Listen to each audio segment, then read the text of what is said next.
Little Miss Fickle by Roger Hargreaves. Would you like me to tell you a story? If you were Little Miss Fickle, you say, yes please. Then you say, no thank you. Then you say, yes, again. Little Miss Fickle was one of those people who just could not make up their minds, ever, about anything. Little Miss Fickle lived in Dandelion Cottage, which was on the outskirts of Sunnytown, and she lived right next door to her best friend, Little Miss Neat, who lived in Tupin Cottage. One Monday, Little Miss Fickle and Little Miss Neat went out to lunch in Sunnytown. I'll have the soup to start with, said Little Miss Neat to the waiter as she looked at the menu, followed by the fish. So will I, said Little Miss Fickle. But after the waiter had written down the order, Little Miss Fickle looked at the menu again. No, I won't, she said. I'll have the salad instead, followed by the roast chicken. The waiter crossed out the first order and wrote down the second. On the other hand, continued Little Miss Fickle, I won't have anything to start with, but then I'll have the eggs. The waiter sighed. An hour later, after the waiter had worn out 3 pencils and 4 order pads, Little Miss Fickle finally made up her mind to have the soup followed by the fish.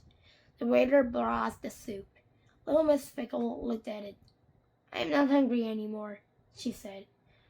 It was at that moment that the waiter decided he was going to be a bus conductor instead of a waiter. On Tuesday, Little Miss Fickle went to buy a hat. I want a new pink hat, she announced to the milliner. The milliner brought her 2 pink hats to choose from. I'll have this one, said Little Miss Fickle after she tried them both on. Certainly, madam, replied the milliner, and put the hat in a hat box. On the other hand, said Little Miss Fickle, I think I'll have the other hat. The milliner took the first hat out of the hat box and then put the second hat into the hat box.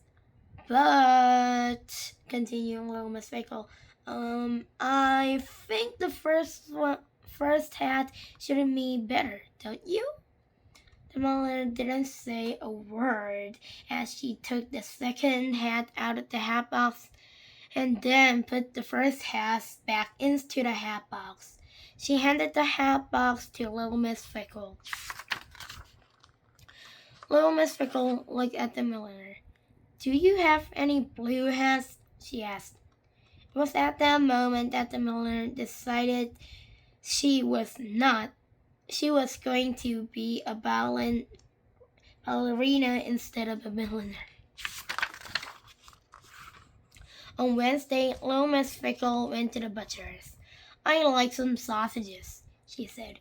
Beef sausages or pork sausages? Asked the butcher.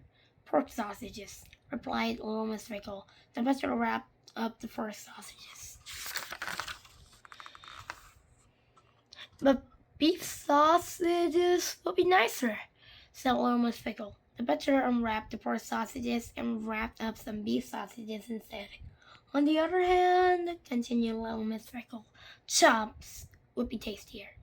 It was at that moment that the butcher decided he needed a holiday. But on Thursday, guess what happened? Little Miss Fickle disappeared.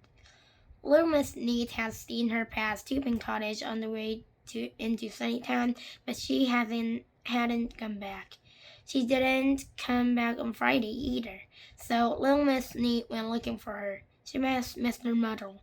Have you seen Little Miss Fickle? She asked anxiously.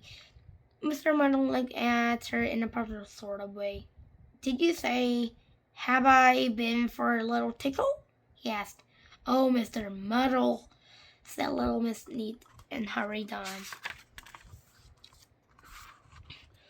Then Little Miss Neat met Mr. Forgetful, Have you seen little Miss Fickle? She asked. Mr. Forgetful thought. Well, she said, have you? Mr. Forgetful thought again. Have I what? He asked after a while. Oh, Mr. Forgetful, said little Miss Neat and hurried on. But could she find little Miss Fickle? No, she could not. Nobody has seen her. The Sunnytown Public Lending Library has 19,999 books. On Saturday afternoon, little Miss Fickle reached up and took one of them down from a shelf. I'll read this one, she thought to herself. On the other hand, she thought again, looking at another book. Perhaps I'll read that book instead. She put down the first book back on the shelf and took the other book down.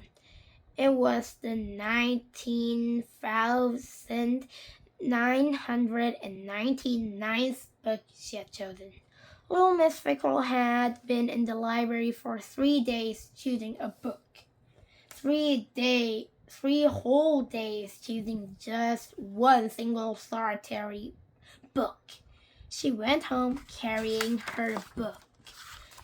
That Saturday afternoon, little Miss Neat was in the garden of Tubing Cottage when little Miss Fickle walked past.